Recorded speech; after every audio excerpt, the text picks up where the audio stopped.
अरे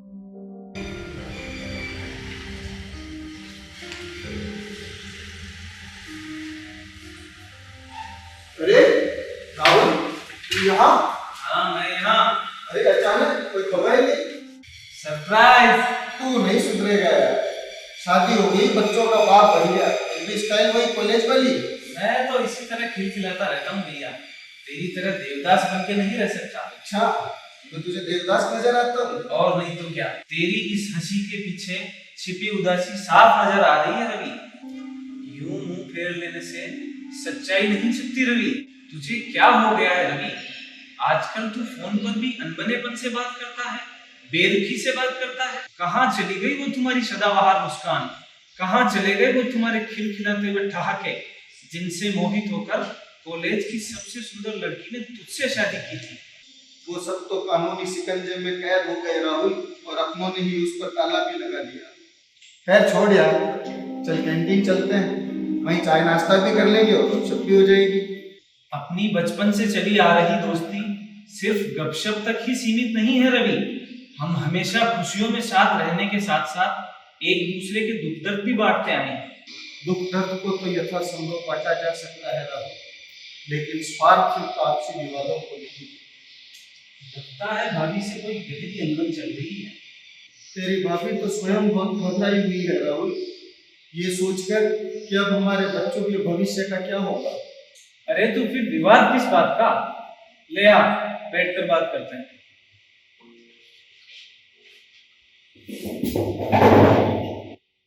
अब बिल्कुल सही सही बता यार, भाभी और तेरे बीच कोई अनबन? नहीं यार, बिल्कुल नहीं। फिर क्या सास बहू की आपस में नहीं बन रही?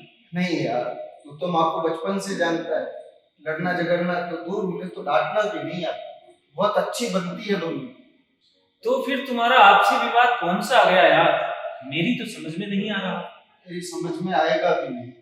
मेरी समझ में नहीं आएगा? क्यों? क्योंकि तेरी कोई सगी बहन नहीं है ना, इसलिए। क्यों जले पर नमक छिड़क रहा है यार? तुझे तो पता है सगी बहन न होने का मुझे कितना पछतावा है। और मुझे सगी बहन होने का पछतावा हो रहा है। रवि, तू होश में तो है रवि? ये तूने क्या कह दिया? तुझे अपनी छोटी बहन आशा के होने पर पछतावा है? तू अपनी उस छोटी बहन आशा के होने पर पछतावे की बात कर रहा है, जिसकी किलकारियां सुनने के लिए बचपन में तू घंटों तक घोड़ा बनकर नाचता कूदता रहता था। जिस बहन के होने पर तू पछतावे की बात कर रहा है ना रवि, उसी बहन के बीमार हो जाने पर तू रात रात भर जागकर उसकी सेवा और भगवान से उसकी स्वस्थ होने की प्रार्थना करता रहता था। ये आंसू नहीं है रवि, तेरे दिल में बहन आशा के लिए हिलोरे ले रहा प्यार है, जो तेरी आंखों से छलक रहा है। आशा के लिए तेरे दिल में भरे अथाह प्यार के बारे में मुझसे ज्यादा कोई नहीं जानता रवि, कोई नहीं जानता। तुझे याद हो न हो, मुझे अच्छी तरह याद है। एक बार अपन पैदल ही आशा को स्कूल छोड़ने जा रहे थे, तब एक साइकिलों की दुकान पर रखी एक साइकिल पर उसकी नजर पड़ी, और साथ चलते चलते चुपके से वह उस साइकिल के नजदीक पहुंची और उसे ललचाए भाव से सहलाने लगी। तब तुमने उसके पास जाकर उसका मन रखने के लिए ये कह दिया कि तुम्हें पसंद हो तो पापा से कहकर इसे खरीद लेंगे। तब उसने ये कहकर मना कर दिया कि नहीं भैया, पापा से मत कहना, पापा के पास इतने पैसे नहीं है, वो व्यर्थ ही परेशान होंगे। हाँ, कम उम्र में ही उसे परिवार की आर्थिक कमजोरी का आभास हो चला था, इसीलिए उसने मना कर दिया। लेकिन तेरा दिल नहीं माना। बहन के प्यार ने तुझे मजबूर कर दिया, और चोरी छुपे तूने रातों में मेहनत मजदूरी करके अपनी आशा के लिए वो साइकिल खरीदी और रक्षाबंधन के दिन उसे उपहार में दी। बहुत खुश हुई थी आशा मनपसंद साइकिल पाकर, लेकिन उससे भी ज्यादा तू खुश हुआ था आशा को खुश देखकर। नजरें फेर लेने से बहन के प्रति दिल में बसा प्यार कम नहीं। वो प्यार अब नफरत में बदल गया है राहुल। हाँ राहुल, ना चाहते हुए भी अपनी ही बहन से नफरत करने लगा हूँ। क्या करूं, मजबूर हूँ। प्यार से अगर उसने मुझसे मेरी जान भी मांगी होती तो मैं हंसते हंसते दे देता, लेकिन उसने मेरे बच्चों के उत्कृष्ट भविष्य के आगे नफरत रूपी बंटवारे की दीवार खड़ी कर दी है। बंटवारे की दीवार? हाँ राहुल, पिताजी की एकमात्र संपत्ति हमारा पुश्तैनी मकान, उसी मकान में से उसने अपना हिस्सा मांगा है, वो भी कानून के जरिए। ये क्या कह रहा है तू? वही जो तूने सुना। वह मकान सिर्फ मेरा होता तो मकान का हिस्सा क्या, उसकी खुशी के लिए पूरा मकान ही उसे दे देता। लेकिन संपत्ति के नाम पर हमारे पास सिर्फ वही एक पुश्तैनी मकान है, जिसमें हम सभी स्वाभिमान और अभिमान के साथ रहते हैं, जो मेरे बच्चों का संतोषजनक बसेरा है, जिसके साये में वो अपने भविष्य को संवारने में लगे। क्या उनसे ये साया छीन लूं? तेरी भाभी के पास गौरवान्वित होने के लिए पति की संपत्ति के नाम पर भी एकमात्र वही मकान है राहुल, जिसमें रहते हुए वो हम सभी को खुशियां परोसती रहती है और हमें खुश देखकर खुद भी खुश हो लेती है। क्या उनसे वो खुशियां भी छीन लूं? मुझसे जुड़े होने के नाते तेरी भाभी और मेरे बच्चे भी मेरे इसी पुश्तैनी मकान में अपना अधिकार पा चुके हैं। अब तुम ही बताओ राहुल, मैं उनके अधिकारों का बंटवारा कैसे कर दूं? करना पड़ेगा रवि, मैं चाहते हुए भी तुझे ये बंटवारा करना पड़ेगा। ये मैं नहीं, अपने देश का कानून कहता है। नहीं, यह कानून नहीं, यह तो भाई बहन के प्यार के बीच नफरत की उठाई गई वह दीवार है, जो बहनों के प्रति भाइयों के मन में उमड़े बुनियादी प्यार को नफरत में बदलने पर मजबूर कर रही है। इसमें कोई शक नहीं रवि, इन सिरफिरे नेताओं ने दोष युक्त एक तरफा कानून बनाकर भाई बहन के बुनियादी प्यार की पौध को उखाड़कर नफरत के बीज बोने का कार्य किया है, और प्रमाणिक तौर पर नफरती बीज के जहर का असर दिखने भी लगा है। पहले संपत्ति बंटवारे को लेकर कोर्ट में अधिकतर भाइयों का विवाद ही दर्ज होता था और बहनें अपने प्यार का वास्ता देकर भाइयों को समझाने और उनके विवादों को सुलझाने का कार्य करती थी। और अब सैकड़ों बहनें भाइयों के लिए मन में प्यार की जगह संपत्ति स्वार्थ का जहर और हाथों में राखी की जगह कानूनी हथियार लिए कोर्ट का दरवाजा खटखटाने लगी है, भाइयों से मुकाबले के लिए। मैं भी मुकाबला करूंगा कोर्ट में। तुझे हारना पड़ेगा रवि, क्योंकि तेरे पास हथियार स्वरूप बच्चों के भविष्य की दुहाई और गिड़गिड़ाने के अलावा कुछ भी नहीं है, और आशा के पास कानून रूपी पेना हथियार है। तुम्हें मकान में से हिस्सा देना ही पड़ेगा रवि। अब मेरे बच्चों का क्या होगा राहुल?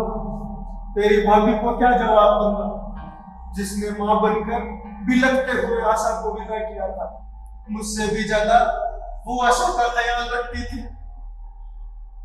युद्ध में जाने से पहले हथियार डाल देना कायरता है रवि, और कायर की मदद तो भगवान भी नहीं करता। हमें समझा बुझाकर आशा को कोर्ट से अपनी अपील उठाने के लिए वापस राजी करना चाहिए। बहुत कोशिश कर चुका हूँ राहुल, शायद वो मान भी जाती, मगर उसके पति ने साफ कह दिया कोई समझौता नहीं है। तो फिर बस एक अब आखिरी कोशिश बची है, कोर्ट में मुकाबला। लेकिन मैं तो किसी अच्छे वकील को जानता भी नहीं राहुल। तू चिंता मत कर रवि, कोशिशें ही सफलता को जन्म देती है। मैं पापा से पूछकर किसी अच्छे वकील के पास बात करता हूँ। तो ठीक है भाई, तू पापा से बात कर, मैं 5-10 मिनट में अपने इस काम से फ्री हो देता हूँ।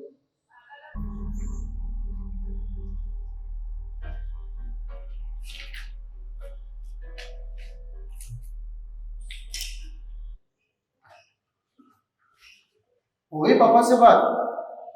हाँ पापा ठीक है, हाँ हो गई बात पापा से। अपने को पड़ांगा गांव चलना पड़ेगा, यहाँ से करीबन 20 किलोमीटर दूर है। वहां क्यों? आजकल वकील साहब वहीं रहते हैं, तो फिर फाइल वाइल ले ली कंप्लीट? बिल्कुल। ठीक है, तो फिर बाइक से ही चलते हैं।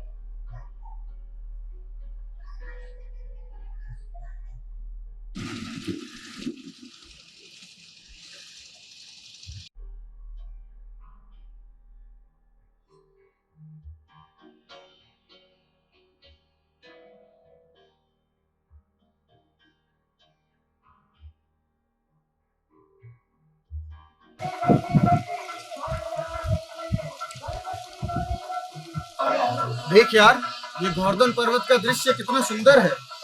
यहाँ का तो हर दृश्य ही मनमोहक है। इच्छा हो रही है यहीं सो जाएं यार। तू बिल्कुल सही कह रहा है यार, कितना सुंदर दृश्य है।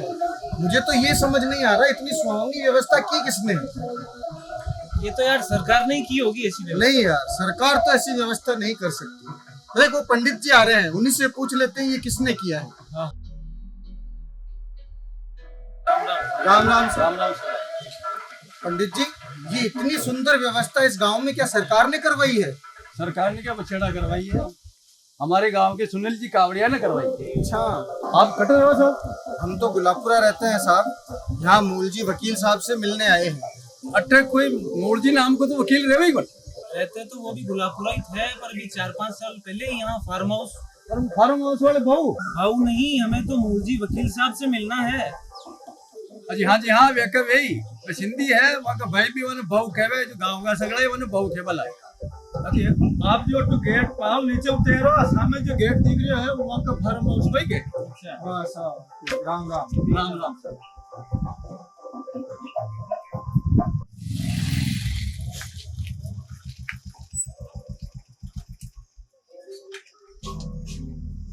कोई है?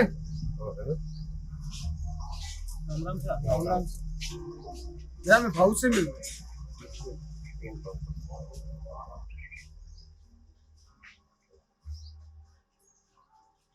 अंदर है भाऊ।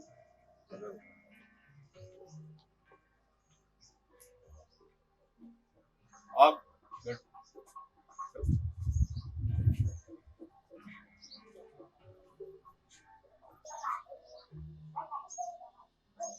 अगर यही वकील साहब है तो मुझे लगता है हमने यहाँ आकर गलती कर दी। लगता तो मुझे भी यही है, तो पापा ने बताया है और यहाँ आ भी गए हैं, तो फिर मिलने में क्या हर्ज है। ठीक है। अरे यार, ये गांव है तो छोटा, मगर लगता सुहावना है। इसीलिए तो वकील साहब गुलाबपुरा छोड़ के यहाँ प्रकृति का आनंद लेने के लिए रहने लग गए हैं। वास्तव में हमें भी यही या ऐसे ही किसी गांव में रहकर प्रकृति का आनंद लेना चाहिए। दृढ़ इच्छा शक्ति के बिना इच्छाएं पूर्ण नहीं होती भैया। जी सर, नमस्ते। नमस्ते बेटा, नमस्ते, बैठो। शायद गुलाबपुरा से ही आए हो? जी सर। हाँ, अभी कुछ देर पहले हमारे पुराने मित्र का फोन आया था, कोई रवि का जिक्र किया था उन्होंने। रवि का? जी सर, रवि में ही हूँ। दादू बेटू, जय झूलेलाल अंकल। जय झूलेलाल साईं। दादू अम्मा ने पकोड़ा ठाहिनि, हलो खाइण।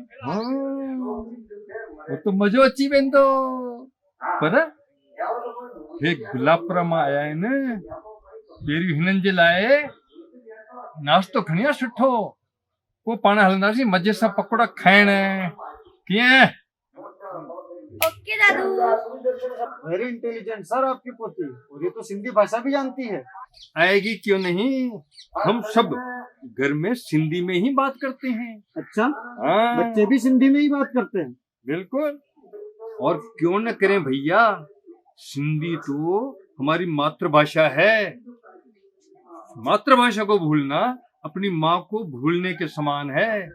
क्या हमें अपनी माँ को भूलना चाहिए? नहीं, कभी नहीं।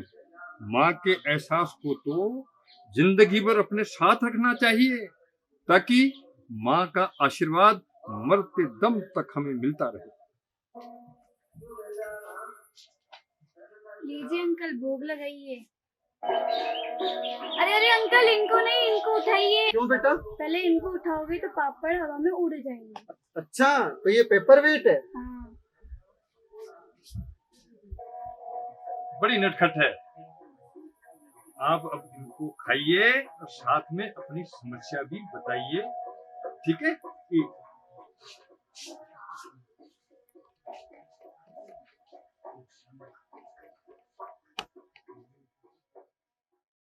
ठीक है रवि बाबू, ये फाइल आप यहीं छोड़ जाओ, मैं रात भर स्टडी कर लूंगा और कल ही अदालत में अपना वकालतनामा पेश कर दूंगा। ठीक सर, बहुत बहुत धन्यवाद सर। ठीक।